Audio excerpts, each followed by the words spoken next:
Welcome to the Deep Dive, the show where we really get into the core insights from the sources you share with us. Today, we're looking at a path to financial freedom. And it's probably, well, far more accessible and impactful than you might think. This deep dive isn't just about, managing your money better. It's really about reclaiming years of your life. Our source material is this book that's apparently guided over 100,000 people, and it defines financial freedom in a, well, pretty surprising way. It's not about how much you earn, not really.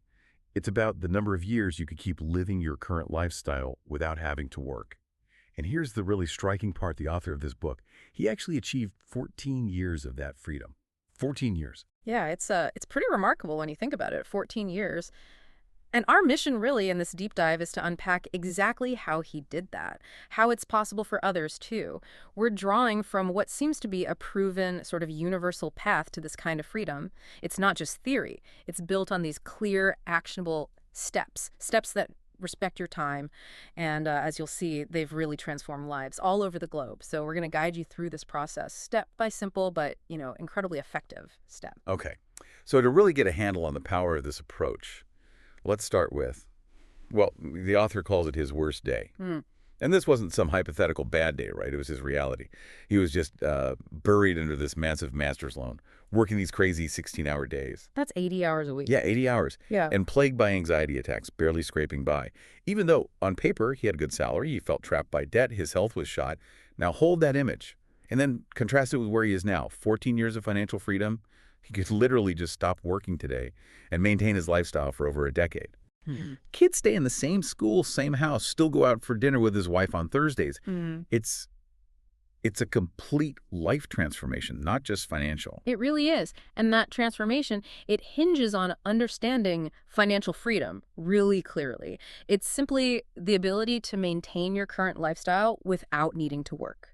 And this concept, it's so powerful because it shifts the focus away from that common idea, that a high income or fancy stuff equals freedom. Right, the big house, the fast car. Exactly. Often those things just hide massive expenses, crippling debt, like the author himself experienced. True well-being, the real insight here, isn't about what you earn. It's about how long you could live without earning. Okay, I see how that just reframes everything. Yeah. The whole approach to freedom. And it immediately brings us to something so many people struggle with. Saving at the end of the month just doesn't work. We've all heard it, maybe even said it. But the source material really digs into why this is such a common problem. It says it demands titanic willpower. And more than that, it actually goes against our basic human biology. Think about that classic Stanford marshmallow experiment. Right, the kids in the marshmallow. Exactly. It showed our, innate drive for immediate gratification. If kids struggle to wait for one marshmallow to get two later, imagine us adults in this, hyper-consumerist culture.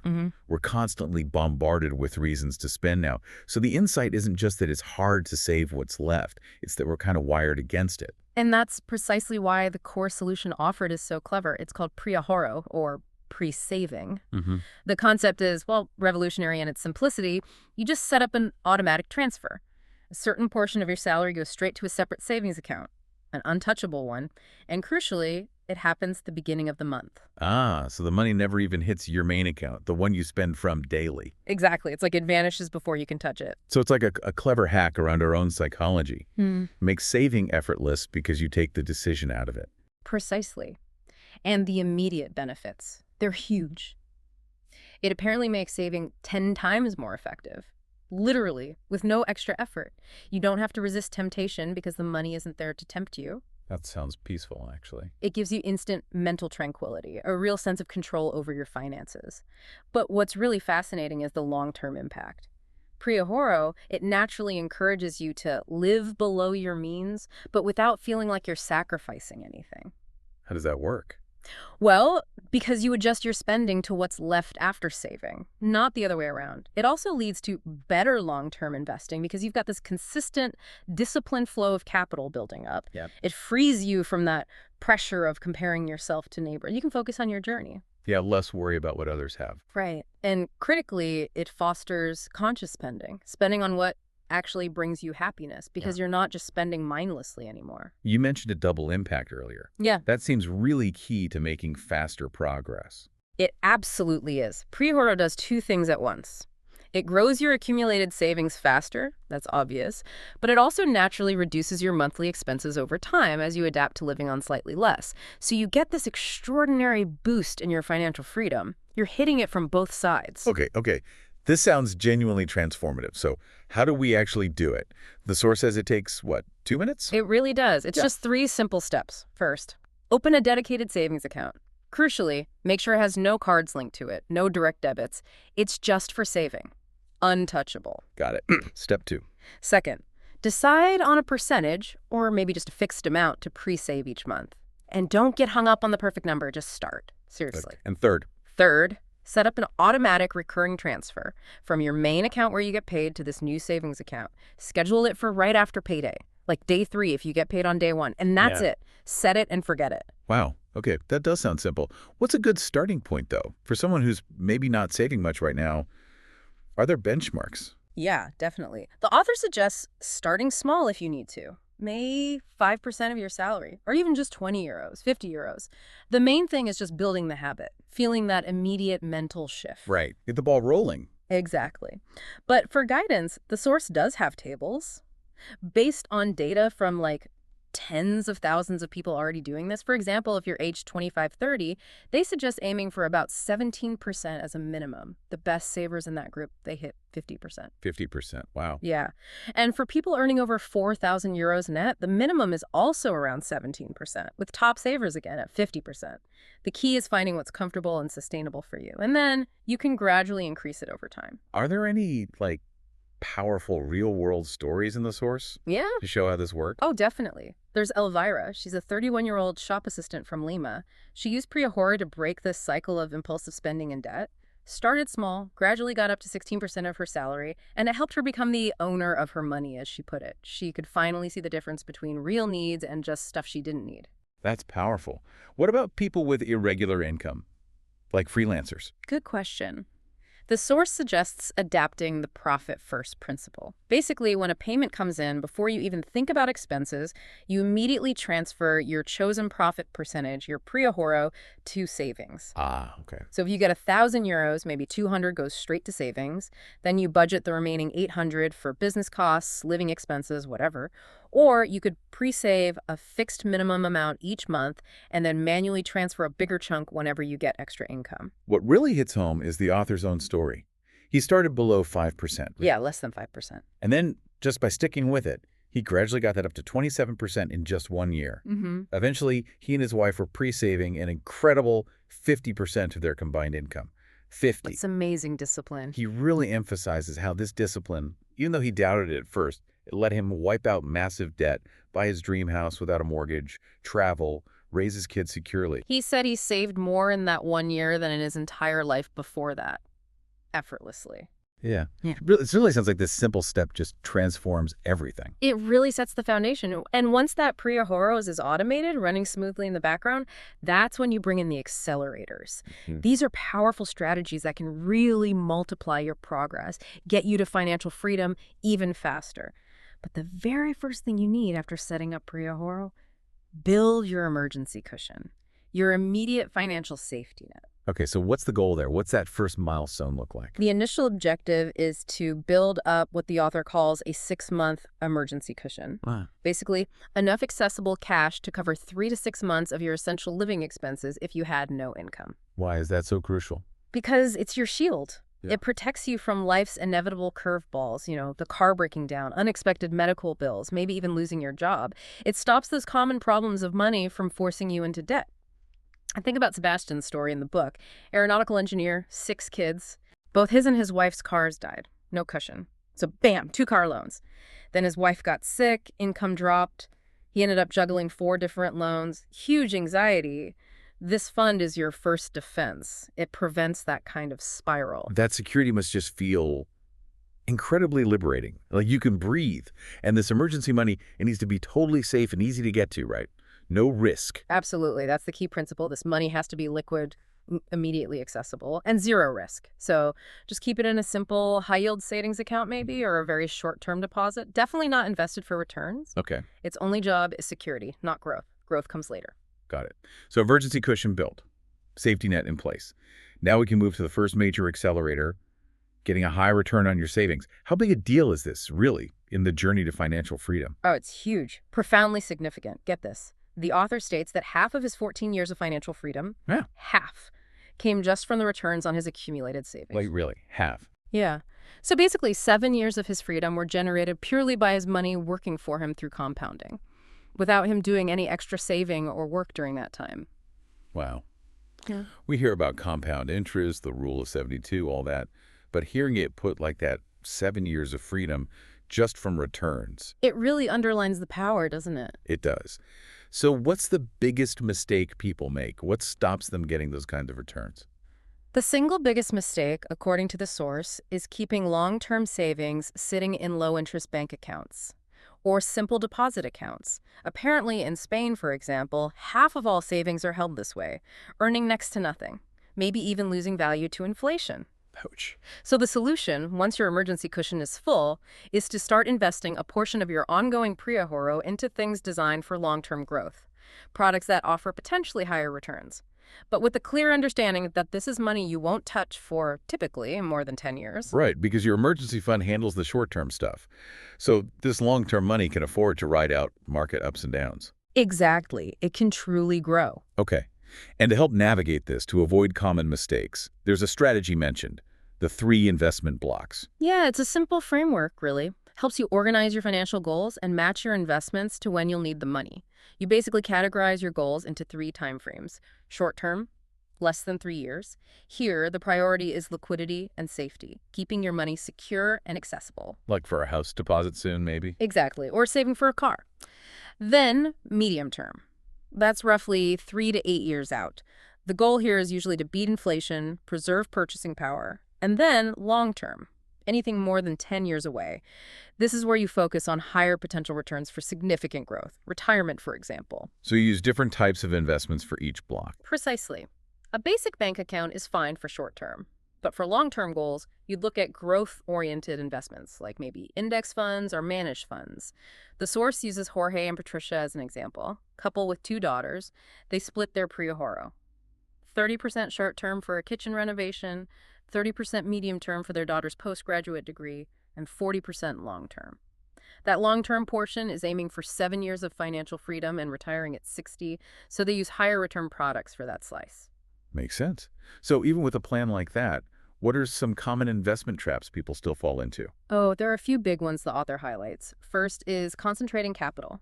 Basically, putting all your eggs in one basket, investing only in your own country or just one industry sector. Like tech stocks, maybe? Yeah, or banking. Yeah. There's this story of Ismael, an IT guy in Mexico. A crisis hit his country. Suddenly, his house value dropped, his job was at risk, and his local stocks plummeted. A triple whammy because everything was tied to one place. Oof.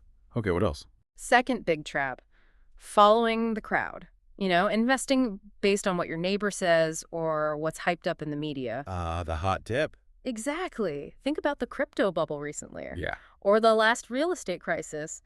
So many people lost huge amounts because they jumped in based on hype, not research. Like Javi in the book lost almost everything chasing a crypto tip from a colleague. Right. So avoid concentration, avoid the hype.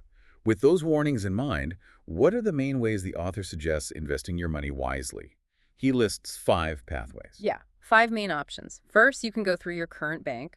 It's convenient, obviously, but the downside is they often push their own products, which might have higher commissions or might not be the best fit.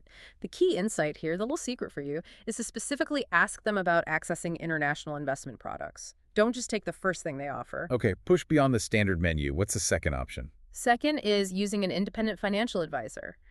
This is actually the author's personal choice, and he recommends it for like 90% of preahorradors. Why so strongly? Because a good independent advisor gives you access to the best products from anywhere in the world, not just one bank's offerings. They provide personalized guidance based on your goals, your risk tolerance, and they offer ongoing support, adjusting your plan as your life changes. There's Candela's story, a 55-year-old doctor. She used an advisor and apparently achieved 3 times higher returns than her colleagues who just stuck with their bank. Plus, she got peace of mind, help with inheritance planning. That sounds valuable. But what if you want more direct control? Okay, that brings us to the third path. Investing on your own. DIY investing. This gives you maximum control, definitely. But it demands a lot of your time, a lot of effort learning, researching, and you run the risk of making novice errors, which can be costly. Is there a simpler DIY option? Yeah. For people who want control but maybe less complexity, the source suggests looking into long-term index funds. Like the MSCI World Index. It basically invests your money across like 1,500 companies all over the globe, so you get diversification automatically. And the commissions are usually very low. The author himself actually uses this approach for part of his long-term investments. Okay. And the fourth pathway? Fourth is using a robo-advisor. This is kind of a middle ground. It's automated, super convenient, usually done online or via an app. You answer some questions about your goals and risk tolerance, and the robo-advisor automatically invests your money in a diversified portfolio, usually made up of those low-cost index funds we just talked about. It's tailored to your profile. Jorge, the young professional in the book who preahorros 40%, uses one. Finds it really comfortable, especially for his, internet-savvy generation. Right, digital native investing. Yeah. Okay, and the fifth pathway, this one's always popular. Real estate investment. Yeah, still very popular. People like it because it feels tangible. It can offer some protection against inflation and potentially generate monthly rental income. But there are catches, right? Definitely. First, it usually requires a pretty significant chunk of initial capital. Though there are ways around that now, like real estate crowdfunding platforms or investing in REITs, real estate investment trusts. In Spain, they call them SOSAMIs. Well, some is. Yeah, they're basically companies that own and manage income-producing real estate. You buy shares in the company, so you get exposure to property and often receive dividends, but without actually owning the physical building yourself. Much lower entry point. Okay. What about returns on direct ownership? Returns on directly owning, say, a residential rental property can often be lower than people expect, maybe a max of 5% annually after costs, because there are lots of hidden costs.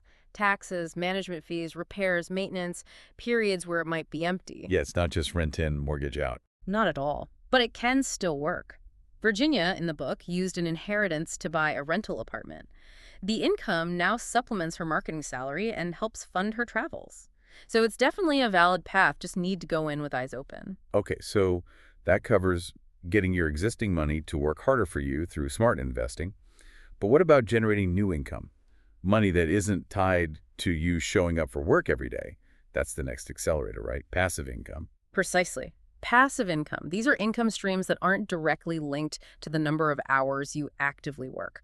Think rental income, royalties from a book, things like that. What are the big advantages? Why pursue this? Well, the advantages are pretty compelling. It's not tied to your work hours, obviously, or your location, often.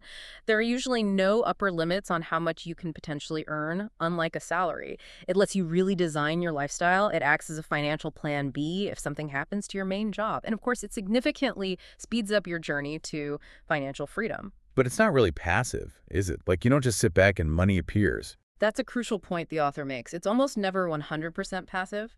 There's usually an initial investment required, either time or money or both. And there's almost always some ongoing effort needed for maintenance or promotion. Right. A book needs marketing, a rental property needs repairs. Exactly. So it's more like leveraged income than truly passive. But the key is it's not directly trading your time for money in the same way a job is. Got it.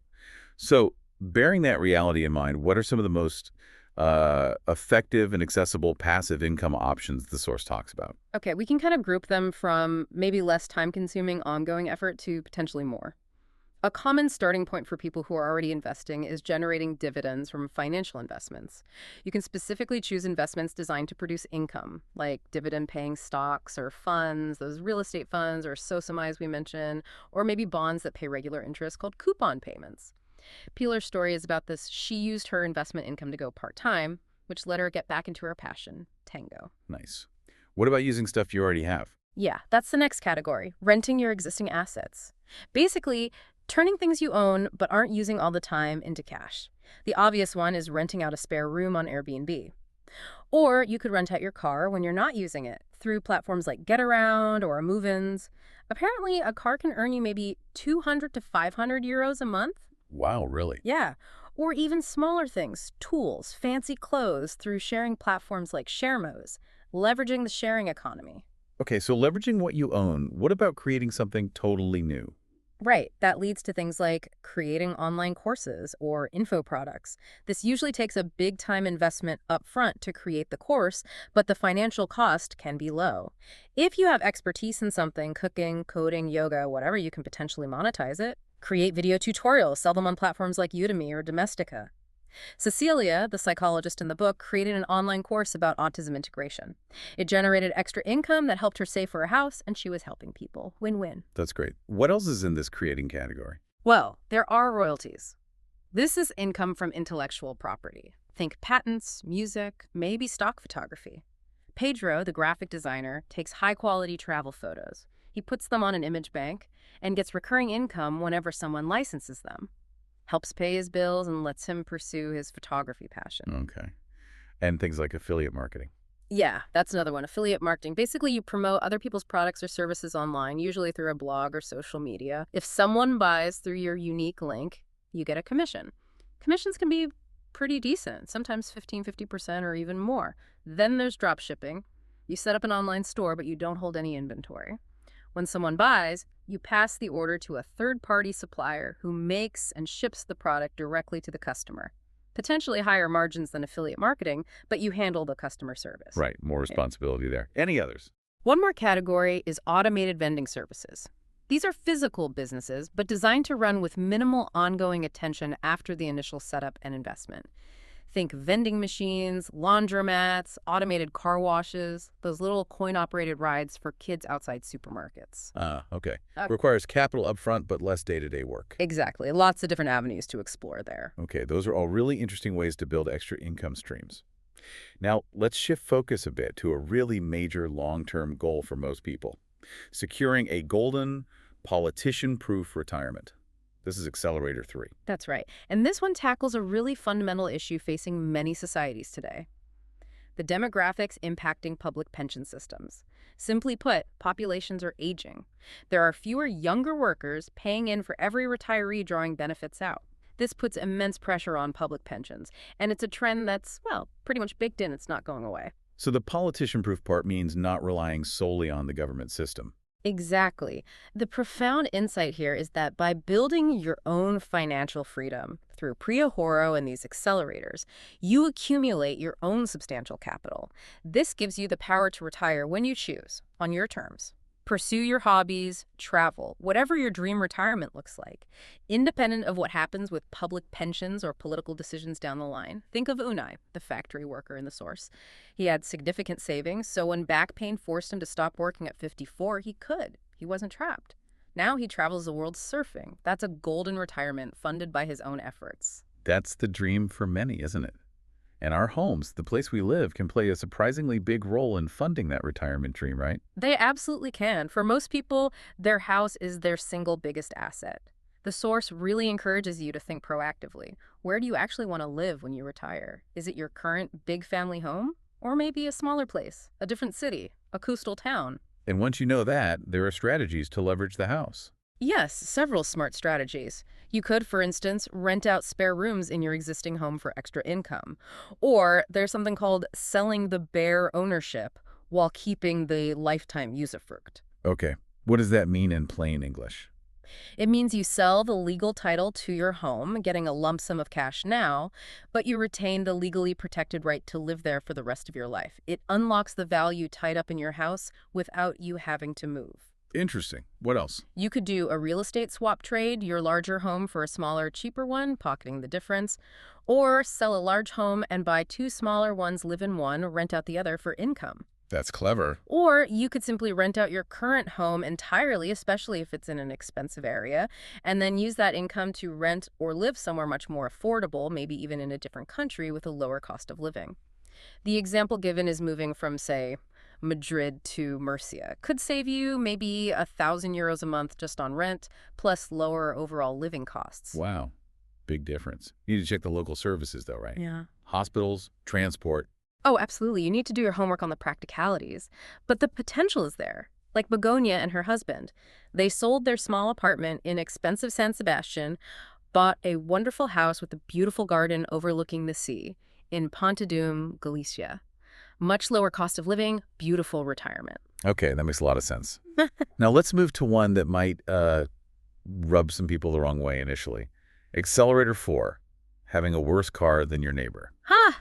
Yes, this one directly challenges our culture's obsession with status symbols. It's all about breaking free from the status trap.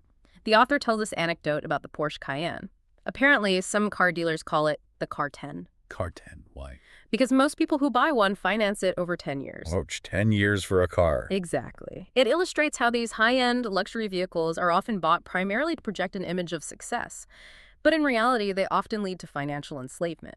These cars depreciate incredibly fast, like 20% the moment you drive off the lot, maybe 50% within 4 or 5 years. And the maintenance, insurance, fuel costs, they're sky high. So the liberating part is just opting out, choosing something modest. Precisely. Choosing a modest car, maybe even a reliable second-hand one, has a profound impact. The example used is saving, say, 350 euros a month by not having a fancy car payment. Over 7 years, that's 34,500 euros. That's a serious chunk of change. Enough for a big house deposit in many places. Exactly. And beyond the money, it reduces stress. You're not constantly worried about scratches or high repair bills. Does the author himself actually practice this?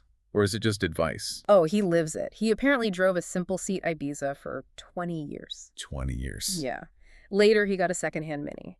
His point is that choice directly allowed him to save significantly more money, it reduced his stress, and it let him focus on what actually brought him well-being rather than worrying about appearances. So this ties into the broader idea of living below your means, which the source says actually leads to more happiness. That seems counterintuitive to some. It does seem counterintuitive in our consumer culture, but the source argues strongly for it. Living below your means, it accelerates your financial freedom, obviously. It helps you avoid debt for, frankly, absurd purchases. It frees you from societal pressure. And crucially, it lets you focus your resources, your time and money on what truly brings happiness, which research consistently shows is things like relationships, experiences, learning, contributing, not just accumulating stuff. Right. Plus, it's more sustainable, and it sets a powerful example, especially if you have kids. Okay. And the source actually delves into the behavioral science behind this. Spending for maximum happiness. Yes. It draws on research to outline 6 key principles for spending your money in ways that genuinely boost long-term happiness. Let's hear them. What's the first one? First, buy experiences, not things. This is based on the habituation principle. We get used to physical things really quickly. The thrill wears off. Yeah, the new phone is exciting for a week. Exactly. But experiences like a trip, a concert, learning a new skill, they tend to gain with time as we remember them, talk about them. Especially shared experiences, unique ones, or ones aligned with our personal values. They create lasting memories. Okay, experiences over things. What's second?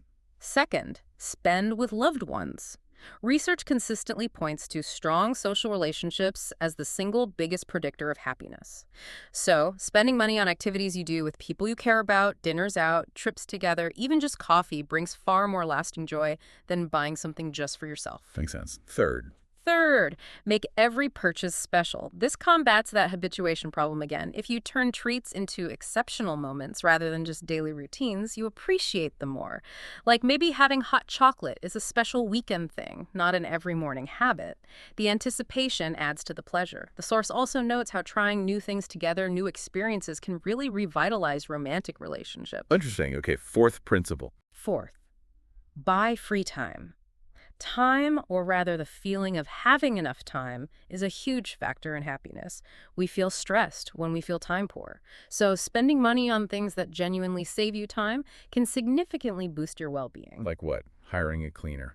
Paying for a shorter commute. Exactly. Or maybe ordering groceries online instead of spending an hour at the store. Outsourcing chores you hate. Anything that frees up hours you can then spend on things you value: family, friends, hobbies, rest. The advice is to actually evaluate purchases sometimes in terms of time. How many hours did I have to work to buy this? Is this purchase giving me back time or taking more of it? That's a powerful lens. Okay, number 5. Fifth, pay off debts. This one's simple but crucial. Debt is a massive source of stress and unhappiness for millions of people. So reducing or eliminating debt is actually one of the best investments you can make for your personal happiness and peace of mind. Right, get that weight off your shoulders.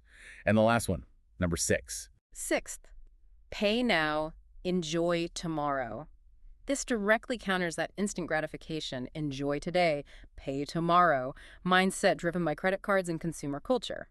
When you pay up front for something, especially an experience like a vacation, you actually get to enjoy it twice. How so? You get the pleasure of anticipation, looking forward to it, planning it, and then you get the pleasure of the actual experience itself, without the shadow of a future bill hanging over you. Contrast that with impulse buys on credit. You get a quick thrill, maybe followed by the great slump when the bill arrives, and maybe regret.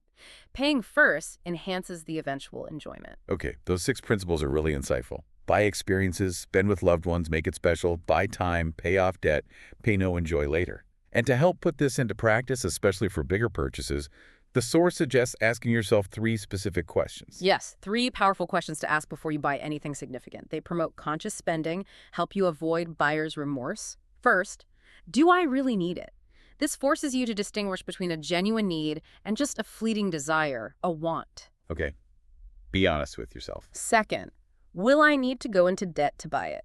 A stark reminder of the negative impact of debt. If the answer is yes, it should be a major red flag. Right. Is it worth the enslavement? And third, how will I feel 1 month or maybe even a year after buying it? This pushes you to think beyond the immediate thrill. Will it still be bringing you value or joy? Or will it just be clutter or something you're still paying off? Those are good reality checks. They really are.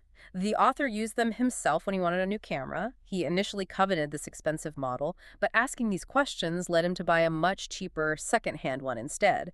And he found it brought him more joy and utility because it met his actual needs without the financial burden. Okay, shifting gears slightly now to daily spending habits. Accelerator 7 is about replacing your credit card with a debit card. Yeah. Seems simple, but why is it considered an accelerator? Because credit cards fundamentally are designed to make you spend more. The source says studies show people spend up to 50% more when paying with plastic compared to cash because you don't feel the pain of payment immediately. 50%, wow. Yeah. Plus, they charge incredibly high interest rates if you don't pay the balance in full, often over 15%, sometimes much higher. This creates a cycle of debt enslavement through minimum payments that barely touch the principal. And there's a specific type of card that's even worse. The revolving card. Yes. The author calls these especially dangerous and notes that many people have them without even realizing it. Their mechanism is deceptive. They encourage you to make only minimum payments, and as you pay a little bit off, that amount becomes available credit again, encouraging more spending. It leads to this endless debt spiral at truly sky-high interest rates. Can you give an example? Yeah, the book is an example. A 1,500 euro debt on a typical revolving card could end up costing you 12,281 euros, just in interest, over nearly 6 years of minimum payments. You pay almost double the original amount borrowed. There's the story of Damaso, a workshop owner. His revolving card debt got so out of control, he had to cancel a planned family trip. Heartbreaking. Wow. Okay, so the solution is just don't use them for everyday stuff. Use debit instead. Exactly. It's that simple. Use debit cards for your daily purchases. They offer all the convenience, contactless online payments, but they only let you spend the money you actually have in your account. So what do you do with credit cards then? Cut them up? Not necessarily. The advice is to keep them at home, out of your wallet. Use them only for specific situations where they offer value, maybe large purchases where the purchase protection is useful, or for booking travel where the included insurance might be beneficial. But, and this is crucial, always pay the balance off immediately and in full to avoid paying a single cent of interest. Right. Use them strategically, not habitually. Exactly. This simple switch debit for daily, credit for specific, planned, and immediately repaid purchases avoids stress, stops you paying more for the same thing, curbs impulse buys, prevents debt traps. As the author says, it's so easy to get into debt, but so hard to get out. That's a very stark reminder. Okay, let's move to another really big one. Accelerator 8. Buying a house without enslaving your life. This is huge. Yeah. For many, owning a home is the ultimate goal, a rite of passage. But the source warns about hidden dangers in the conventional mortgage approach. Yes, it really challenges the dream home at any cost mentality. Mortgages, the way they're often structured, can entice you to buy a house that's up to twice as expensive as you might if you were paying cash. Wow. Because the long repayment terms make the monthly payment seem deceptively affordable. But compound interest, which is your friend when investing, works against you dramatically with long-term debt. The total amount of interest you pay absolutely explodes after about the 15-year mark on a typical 30-year mortgage. And variable rates add another layer of risk. Huge risk. Variable rate mortgages can seem cheaper initially, but when interest rates rise, as they inevitably do in economic cycles, your payments can shoot up, potentially choking your finances. The book shares the story of Cayetana and Jorge. They stretched themselves thin with a variable rate mortgage. When a crisis hit and rates climbed, the financial strain became unbearable, contributing to their divorce. Ricard's story is similar, over-leveraged, with 2 mortgages, ruined financially when crisis hit. And the banks, they kind of encourage these long terms, don't they? Well, think about it from their perspective. A longer mortgage term means you pay them vastly more interest over the life of the loan. 30 years is very common because it maximizes their profit. Right. Lower monthly payments lure you into borrowing more for longer. Exactly. Pedro's example in the book is eye-opening. A €200,000 house financed over 30 years with typical interest and associated costs, insurance fees, could easily end up costing you a total of €324,100. Over €124,000 just in interest and fees. Wow. Okay, so if you are going to get a mortgage, what are the absolute keys to doing it smartly, making it work for you, not just the bank? The source lays out 6 critical points for a smart mortgage. First, get the lowest possible annual interest rate. Even tiny differences, like 0.5%, can save you tens of thousands of euros over the loan term. Shop around relentlessly, negotiate hard. Okay, lowest rate. What's second? And maybe even more important. Second, aim for the shortest possible term.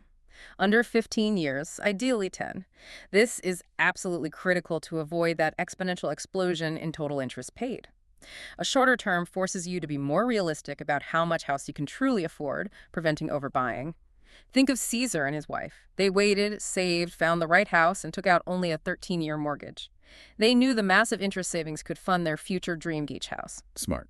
Okay, number 3. Third, negotiate all commissions and fees. Opening fees, early repayment fees, subrogation fees. Many of these are negotiable, especially if you have a strong financial profile. Don't just accept them. Right, question everything. Fourth, choose associated products wisely.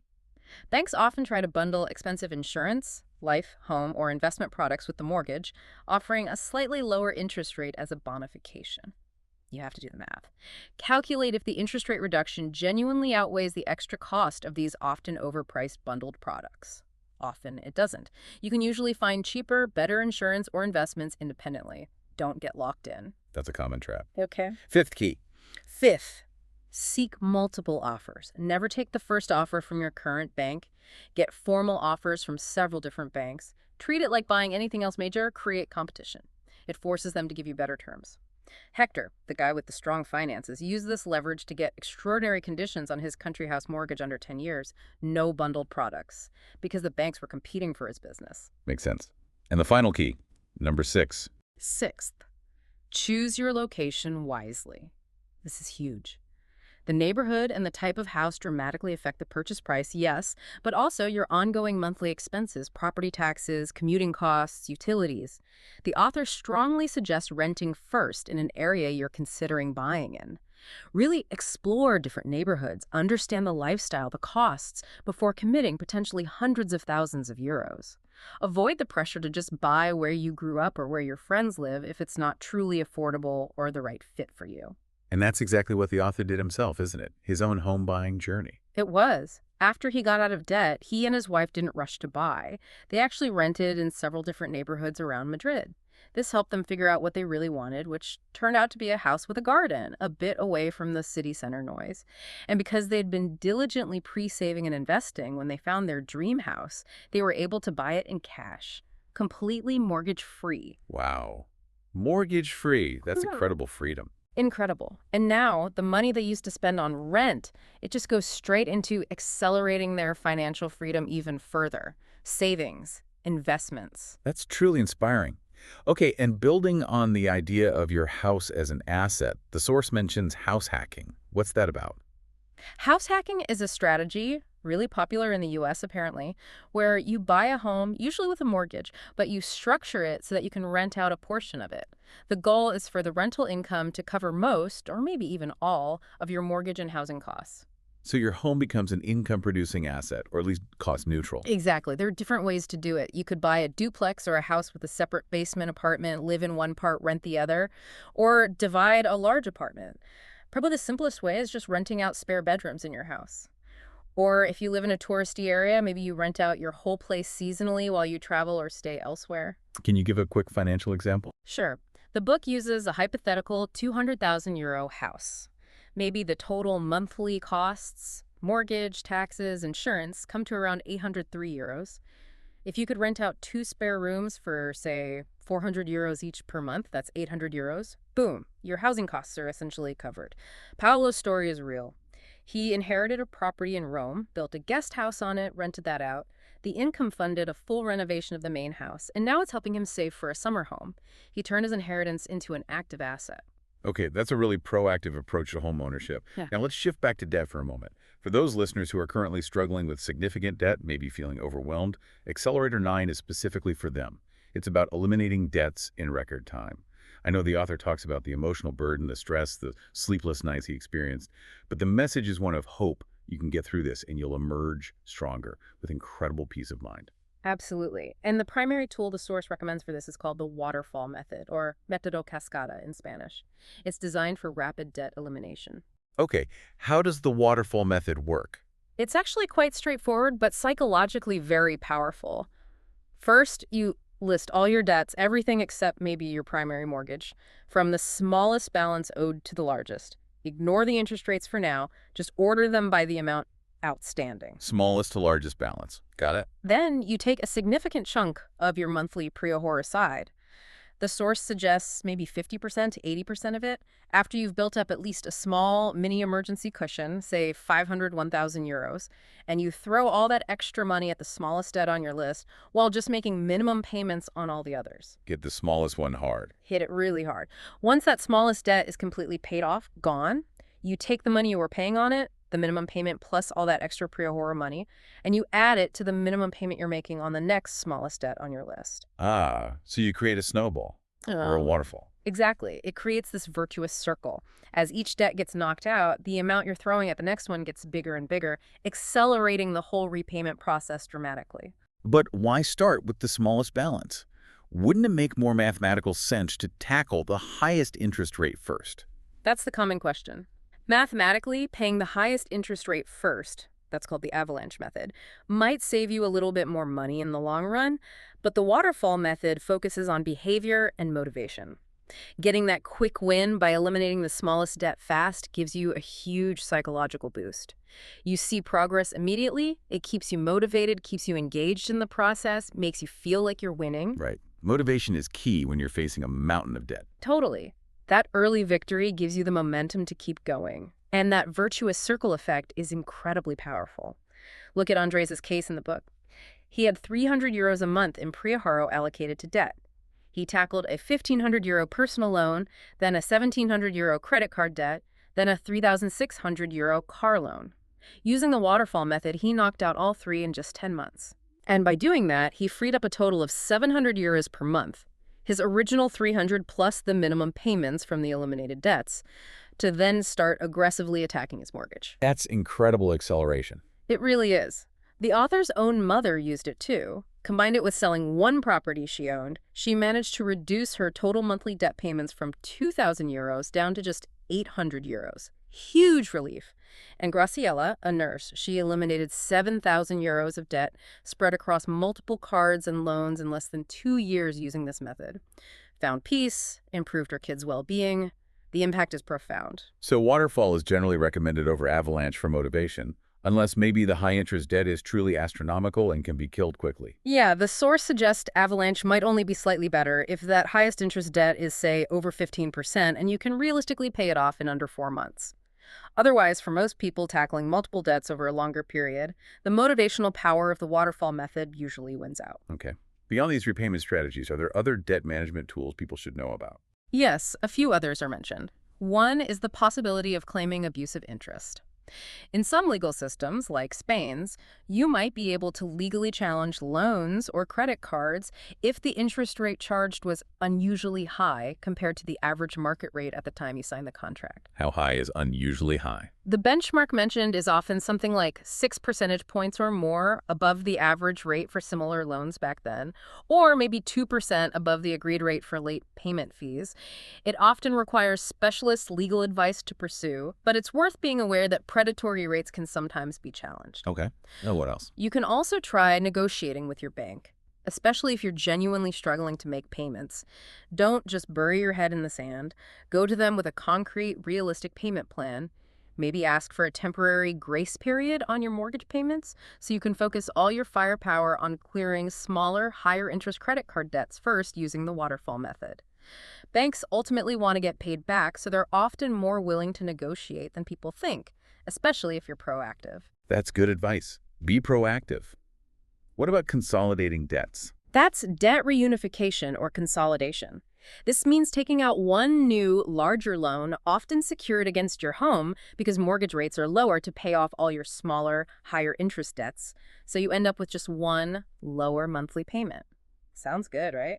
Sounds tempting. Yeah. But I sense a but coming. Big but. The source strongly warns that this should usually be considered a last resort. Why? Because while the monthly payment might be lower, you're typically stretching the repayment over a much, much longer term, like 20 or 30 years if it's rolled into a mortgage. This almost always means you end up paying far more in total interest over the long haul. Plus, there are often significant costs involved: cancellation fees for your old debts, fees for setting up the new loan, maybe hefty commissions if you use an intermediary service. It can be a very expensive way to get short-term payment relief. Okay, so approach debt consolidation with extreme caution. Last resort only. Exactly. And the final safety net mentioned is the second chance law. Ley de segunda oportunidad in Spain. Similar concepts exist elsewhere. This is really the last line of defense for individuals or entrepreneurs facing truly overwhelming debt across multiple creditors, where repayment is just impossible. It's a formal legal process that can potentially lead to significant debt reduction, or in some cases, even 100% cancellation, allowing you a fresh start. But it's a complex, lengthy legal procedure that absolutely requires expert legal help. Okay, a lot of tools there for tackling debt. Now, we've covered saving, investing, generating income, managing spending, dealing with debt. The final accelerator, number 10, is about the other side of the equation, getting a salary increase. Why is this one positioned here, kind of at the end of the accelerators? Because the foundation needs to be solid first. Once you've got your preahorro automated, you've got your expenses under control, then increasing your income becomes a really powerful way to accelerate your journey to financial freedom. Without that foundation, a raise often just leads to lifestyle inflation. Your expenses simply grow to match the new income. Right, the growing expense trap. Exactly. So the crucial reminder here is, whenever you do get a raise, commit to pre-saving at least half of that increase. Immediately adjust your automatic transfer. This ensures the extra income actually boosts your freedom rather than just vanishing into higher spending. Makes sense. So what are the main ways to get that raise? Two main paths, really. One is changing jobs. Sometimes the best way to get a significant pay bump is to seek out new opportunities with better compensation elsewhere. The author even mentions providing a free online course link in the source material to help people build a star profile on LinkedIn to aid their job search. Okay, look externally. What's the other path? The other path is negotiating a raise in your current job. This isn't just about the money, although that's great for boosting your savings. Successfully negotiating a raise also significantly enhances your professional value, how your employers perceive you, and your own confidence. Okay, so let's say you want to try negotiating in your current role. How do you prepare effectively? It can be intimidating. Preparation is absolutely key. The source outlines 5 crucial steps to take before you even ask for the meeting. First, define your target salary. Don't just think I want more.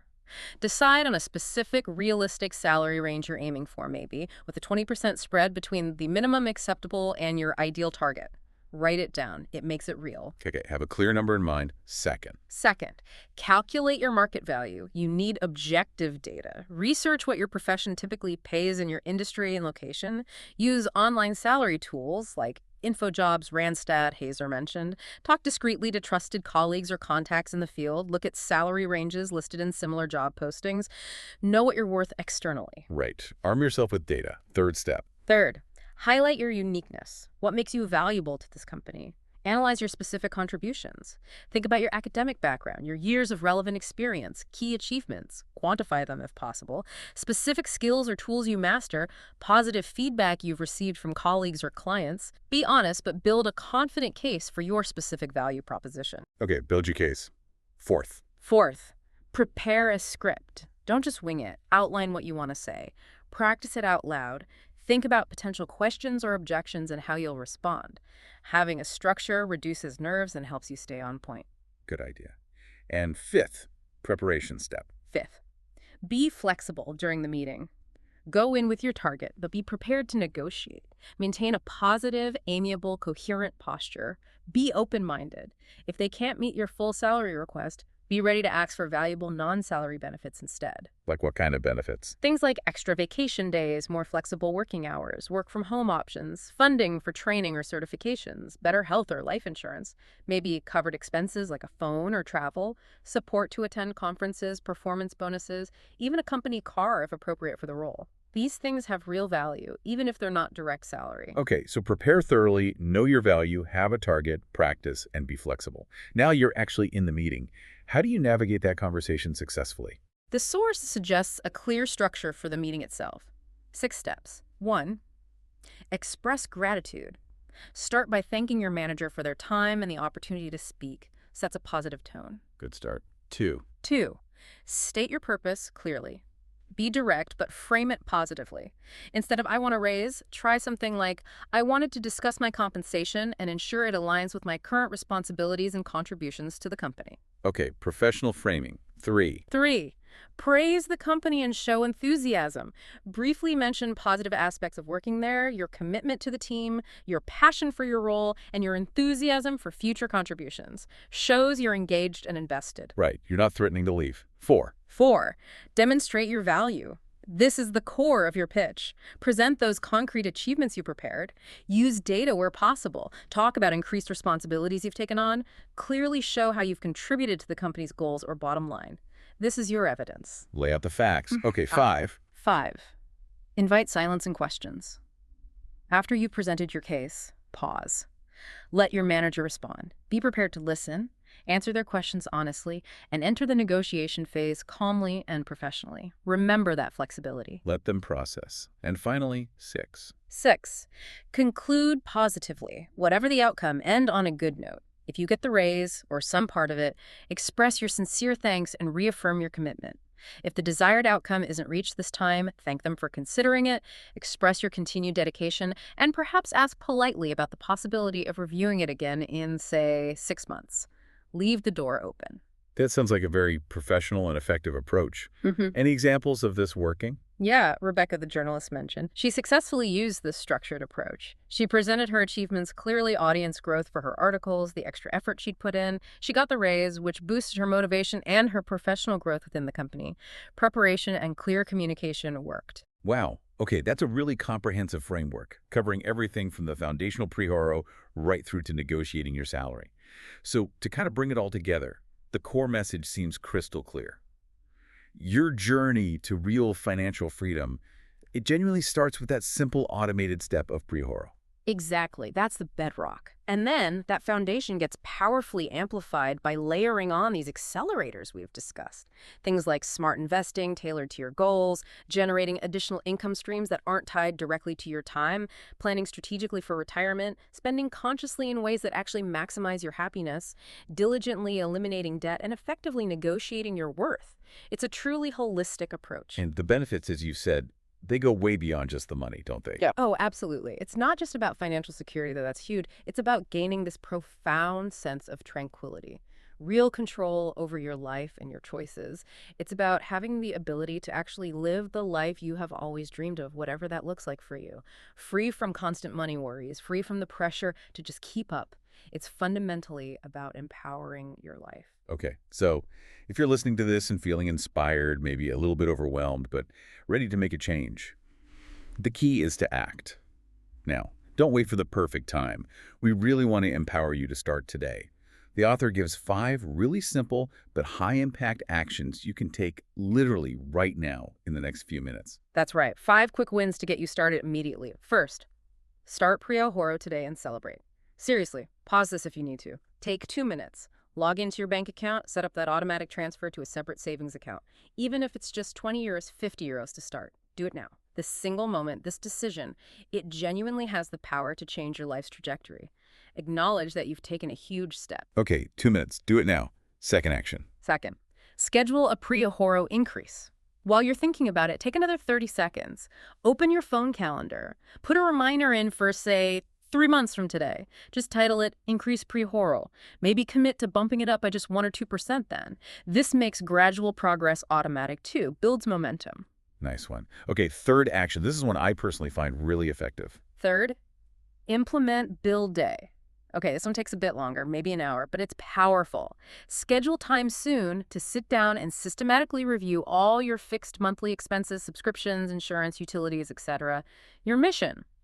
Find at least one expense you can reduce, negotiate a better rate, switch providers, and at least one you can eliminate entirely. Then this is crucial. Immediately calculate the savings and increase your monthly preahorro transfer by that amount. Turn wasted money into fuel for your freedom. Love that. Convert expenses directly into savings. Fourth action. Fourth, drawer your credit card. This takes 30 seconds. Go find your wallet, take out your main credit card, put them somewhere inconvenient, a drawer, a high shelf. Commit right now to using only your debit card for everyday purchases. This simple physical act breaks the habit and instantly helps curb impulse spending and avoid high-interest debt. Out of sight, out of mind, and out of temptation. Ow. Okay, and the final action, number 5. Finally, fifth, write down your financial goals. Take just 2 minutes. Grab a piece of paper, open a notes app, list your main short-term, next 1 to 2 years, medium-term, 3 to 8 years, and long-term, 10+ years financial objectives. Put an approximate target amount next to each if you can. Just getting them out of your head and onto paper gives them power. It provides focus. It empowers you to consciously direct your money, your preahorro, your investments, towards what truly matters to you. Start preahorro, schedule an increase, have a bill day, drawer the credit card, write down your goals. 5 simple steps to take control starting now. You know, the money you manage, it isn't just numbers on a screen, is it? It's really a tangible expression of your freedom, your choices, the life they're actively building for yourself. So the question I'll leave you with is, what future will your financial decisions write for you starting today?